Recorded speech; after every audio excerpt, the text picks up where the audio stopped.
Man admits he lied like a rug when he told NYPD that Jordan Neely tried to hit him on the F train.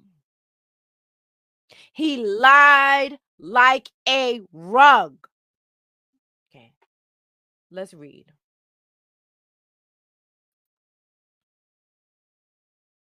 Okay, I think I'm gonna have to make this bigger. Here we go. Can I make it just a such bigger? There we go. Yeah, that's even better. Let's read this. A man who helped Daniel Penny restrain Jordan Neely on an Uptown F train in May 2023 lied to law enforcement like a dirt dog after he learned Neely had died because he feared he would be charged with murder, and he should be charged with murder. And the fact that he isn't kind of pisses me off. According to his own testimony at Penny's criminal trial on Tuesday. So they're not really talking, they're kind of sweeping this under the rug because now they're trying to really publicize all the things that his family is saying about him. I want to make sure that all New Yorkers know that Eric Gonzalez,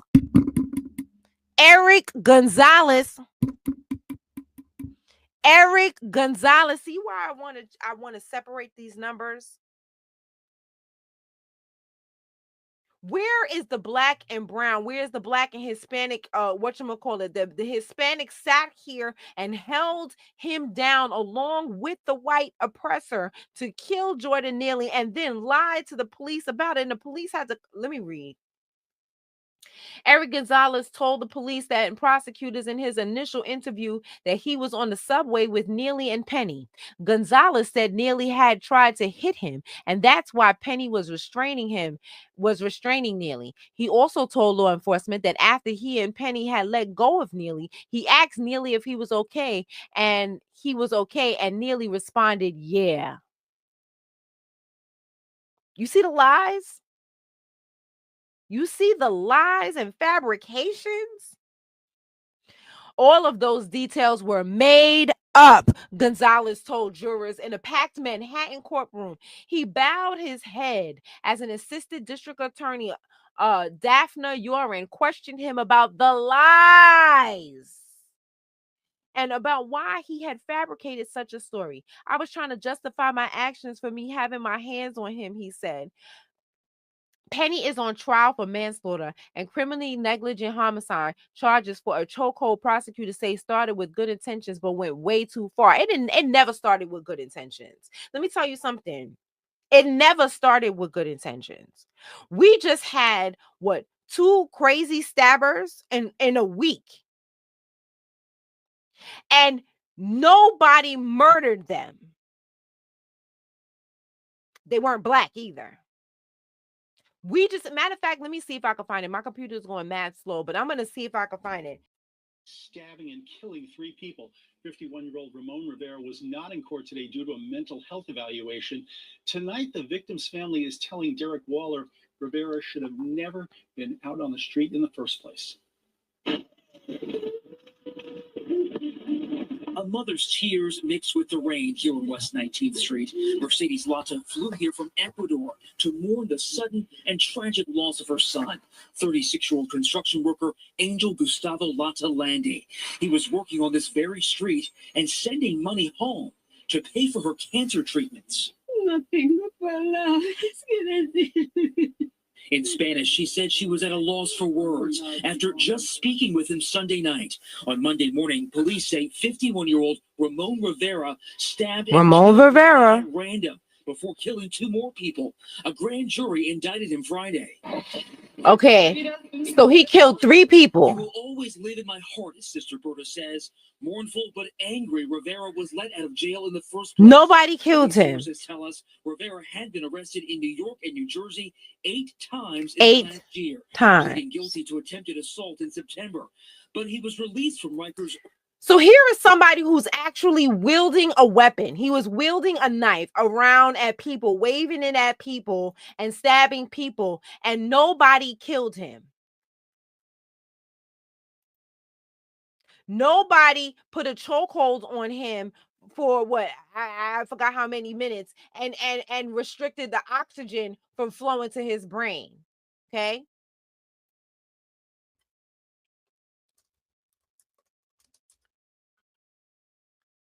Here's another one. Is this the same one? Stabber.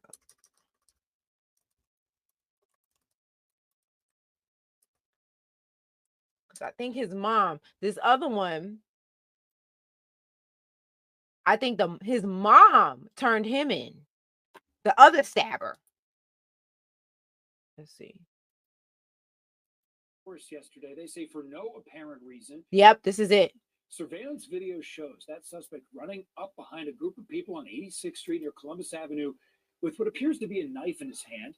News 4's Gabi Acevedo now live on the Upper West Side with another person running with a weapon,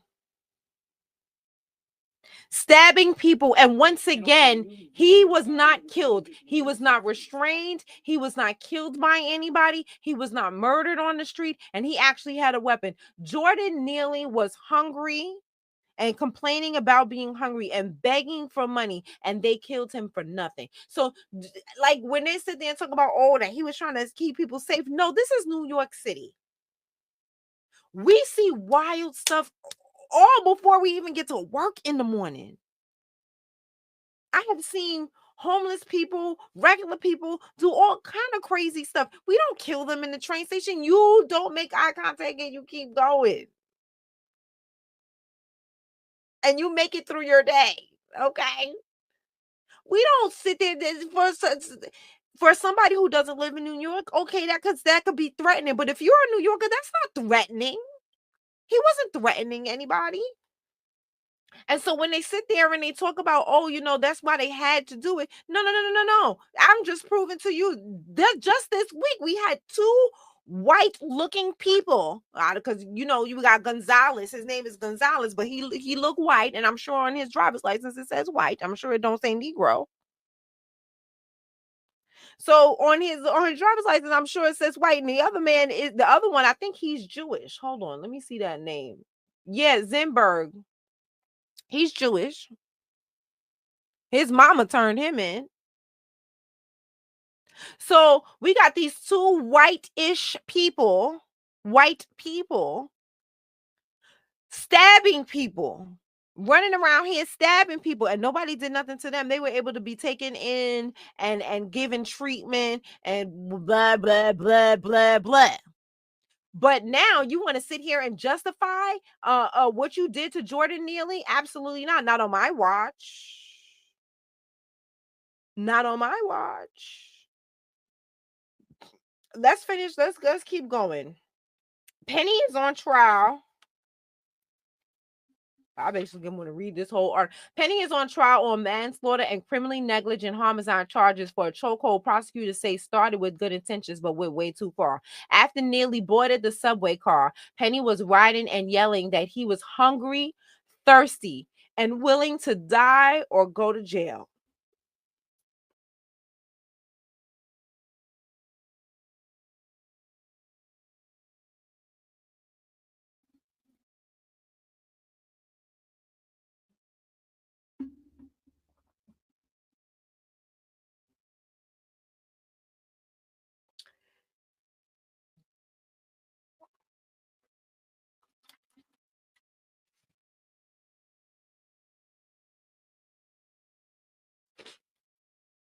I'm going to read that again.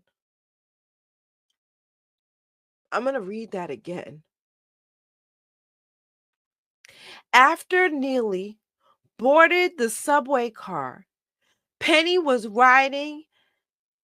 After Neely boarded the subway car, Penny was riding and started yelling that he was hungry,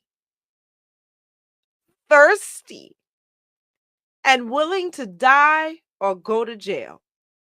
According to the witness, Penny wrapped his arm around Neely's neck, took him to the ground, and put him in a chokehold for about 6 minutes.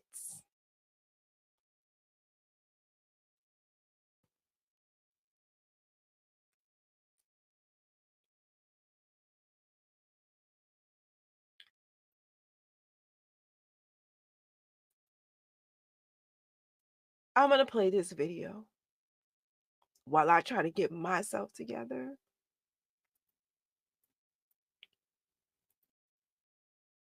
I'm going to play this. I'm going to play this video while I try to get myself together, because hearing that this aged out, well, we going to hear. Hold on.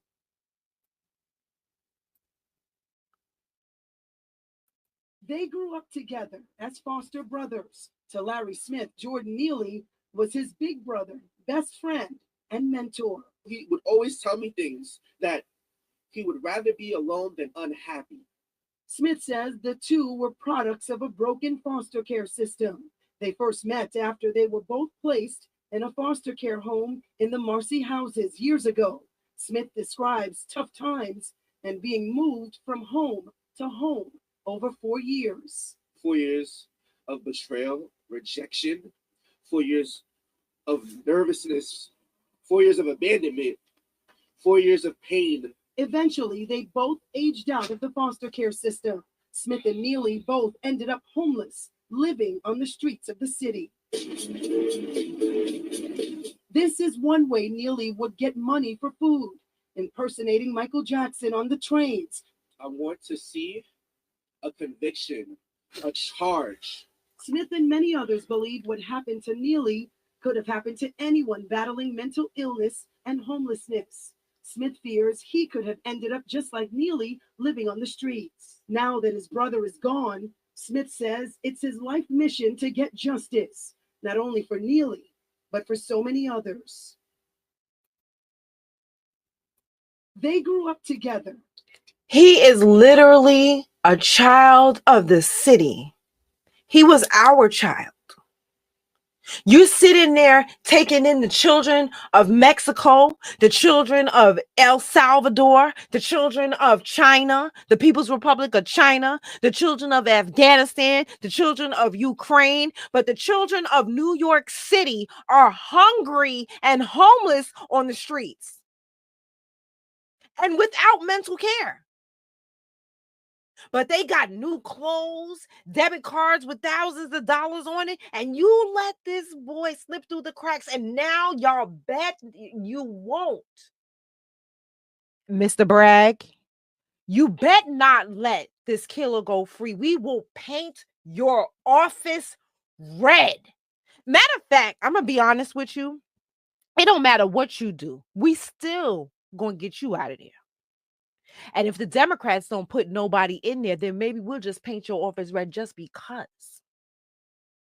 Because we can't do you no more. We can't have you up there no more.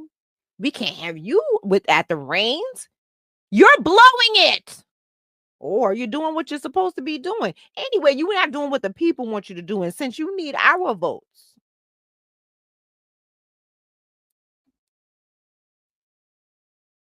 now think about this and think about the other articles I read earlier in the night when we talked about the children and the mental health and how they're not giving them services as babies. They're not giving them services when they're toddlers. They're not giving them services when they're teenagers. They're not giving them services as adults. And now you want to involuntarily do things like this or murder them. How come the Black mentally ill are getting murdered? But the white mentally ill are being taken in with no problem, even after they murder people, because Jordan Neely didn't murder a goddamn person.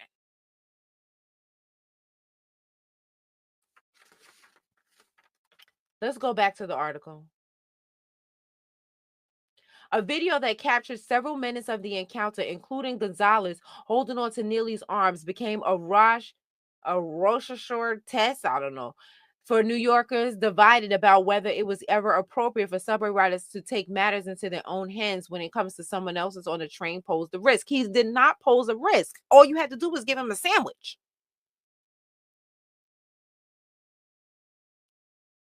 Literally, all you had to do was give him a sandwich and he probably would have been fine. Penny has pleaded not guilty. Penny has pleaded not guilty. His attorneys argue that he didn't mean to kill Neely, but rather restrain him because he had other subway riders that were scared. Gonzalez is one of two men who appeared to be helping Penny to restrain Jordan Neely on the video of the chokehold that went viral after Neely's death. The other is a German tourist who has refused to testify at trial. Until now, Gonzalez's identity. And here's my thing with you, Gonzalez, right? When they sit there and they talk about black and Hispanic and they talk about black and brown, you were supposed to be with us, right? That's what they try to act like, but you was on the side of the white man. You was on the side of your oppressor. Supposedly, y'all sit there and talk about how y'all oppressed just like us, but you was on the side of the oppressor. You didn't see Jordan Neely for who he was. You didn't see him for somebody who was hungry. You didn't see him for somebody who was an aged out foster child. You didn't see him for who he was. You saw him as a threat, just like the white man. And this is why I want to separate the numbers. This is why I want to separate the numbers, because y'all not the same. Y'all been acting like, y'all been pretending like, y'all been doing all these things like y'all the same as us, and you're not. And when it comes down to it, when the rubber meets the road, when we really need some support or some help or whatever, you on the side of the white man. And then lied about it afterwards. If the cops didn't, if the police did not figure out that you were lying, you was gonna run with this lie. You was gonna keep on lying to save your Hispanic ass. You was gonna keep on lying.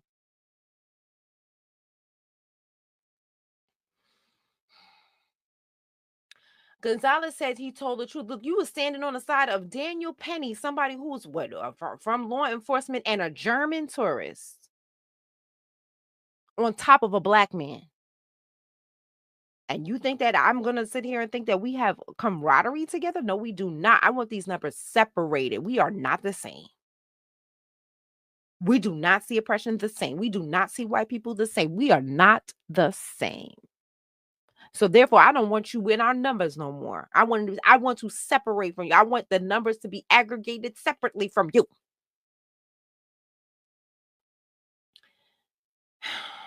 Gonzalez's identity and the involvement of a high-profile case has been a mystery. Gonzalez said he told the truth at the law enforcement. I told you they caught him in the lie. Gonzalez said it wasn't like his conscience was bothering him. His conscience wasn't bothering him. He wasn't saying like, yo, what I did was wrong. This man done died. You know what I'm saying? I feel real bad about what happened. No. He didn't go home and feel bad about what happened. Gonzalez said he told the truth after law enforcement showed him evidence that proved that he wasn't on the subway with Neely and Penny, including surveillance image that showed him walking through the turnstile at the Broadway Lafayette Street station just before the train had arrived. He also said prosecutors agreed not to use his words against him. And I think that's fucked up. He shouldn't, excuse me, I think that's messed up. He should not get immunity. He should also be charged.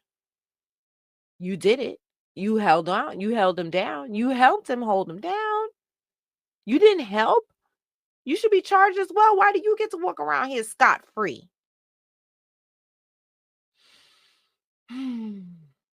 But even with this promise, he told jurors he was scared. He should be scared. He should be running scared. He should be self-deporting scared. He should be leaving the city scared. He should be scared. Of what urine ass from the days of from public prosecution. You got dang right. You should be tarred and feathered in the square. You should be put on the rack. All those things. You should be by every consequence that the people could give you that is legal. You should be done. Everybody should turn their back and shun you. Since they've already given you immunity, you're not going to get immunity from us. The whole of New York City should treat him like a freaking pariah. He should be refused everywhere he goes. Matter of fact, I need to put his picture up there. Let's put his picture up there. Let's put his picture so if you see him out in these streets, you can hold him accountable. Wait, is it Eric Gonzalez? Let me find his picture. Let's find his picture because they doing him a favor. They got Daniel's Penny picture here, but they don't have his picture here. Public persecution. Gonzalez says, citing the public attention and protests following their result, I'm scared for myself. I'm scared for my family. You should be. And your family, they should shun you. But I'm sure they agree with what you did because y'all all the same people. Gonzalez said he was answering emails on his phone when he walked onto the Uptown F train and found two men on the floor. One was holding the other one down with his arm around the man's neck and legs around his waist. And you didn't even know what was happening. You just decided to jump in. Why? Why? Because he was black? Why?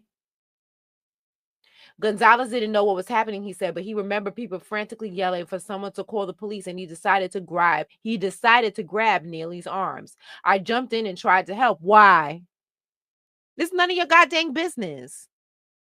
We know the code here in New York. You mind your business. That was none of your business. Why was you in the business? Because he was black? He added he waved his hand to catch Penny's attention. I'm going to grab his arm so you can let go, he recalls saying. I don't believe that you said that because you's a goddamn lie. You lie like a rug, and you've already proven it. You only started telling a piece of the truth when the police caught you in a lie on camera. So I don't believe that you did this. I think you a liar, sir. I'm going to grab your arm so you can let go, he recalls saying. But Penny didn't let go. Instead, a video shows Penny continue to restrain Neely in a chokehold as Gonzalez holds on to one of his arms. Gonzalez said that Neely continued to squirm from side to side. Yeah, because he was dying.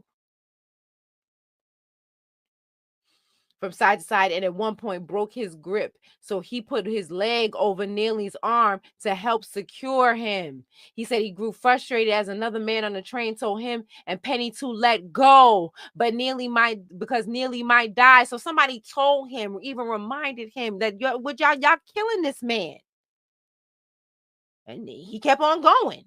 So that's why I don't believe him when he sit there and talk about, oh, I was trying to tell him that we should let go. No, you wasn't, because other people was telling you that you're killing him and you did not care. You did not care. You gave no F's. None whatsoever. He told the man that Penny wasn't squeezing Neely's neck, even though he couldn't see how tight the hole was. So you sat there and you lied for it and you covered it up. When the man was sitting there telling you that y'all is killing him, you sat there and lied for the white man and told everybody that he was not killing him to try to get everybody else to leave you alone so you could kill the man in peace. You big fat liar. You big fat phase-on liar. I was doing everything basically possible to shut him up, including murder. This is why he should be charged as well. Like, this is ridiculous that he gets immunity. They both should be charged. They're accomplices. They committed this murder together. All three of them, including the German man. All three of them they did it together. It was a team effort to kill a nigga on a train. Later on Tuesday, an investigative analysis with the DA's office presented a timeline of the chokehold based on the transit records, video timestamps, and Neely's medical records. It showed Penny held Neely for at least 5 minutes and 53 seconds, including almost a minute after Neely's last voluntary movement. So even though he didn't even feel him moving anymore, he still held on just to make sure he was dead. Do y'all understand? An emergency medical technician who responded to the scene said his team administered 6 doses of epinephrine to try to restart Neely's heart, but he was already hungry. He was already emaciated. He was already thirsty. He was already dehydrated.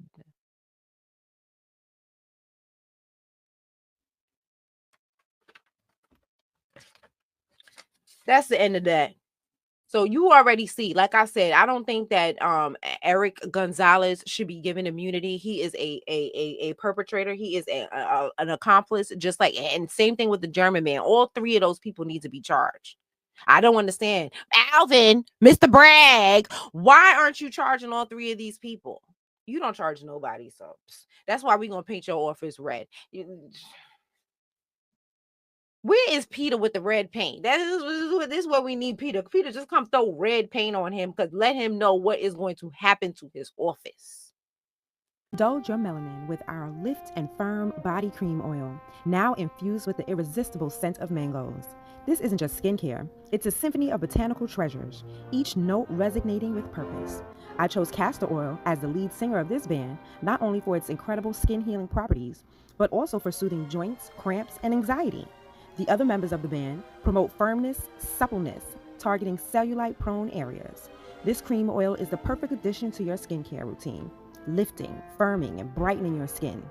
Combat signs of aging and hyperpigmentation with a potent blend of natural ingredients, achieving a radiant, youthful complexion that feels nourished and revitalized.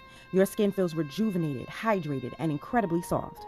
Watch like magic as your even melanin reveals itself with each application.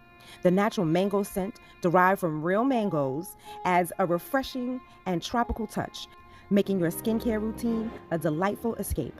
Discover the magic within. Lift and Firm Body Cream Oil by evenmelanin.com.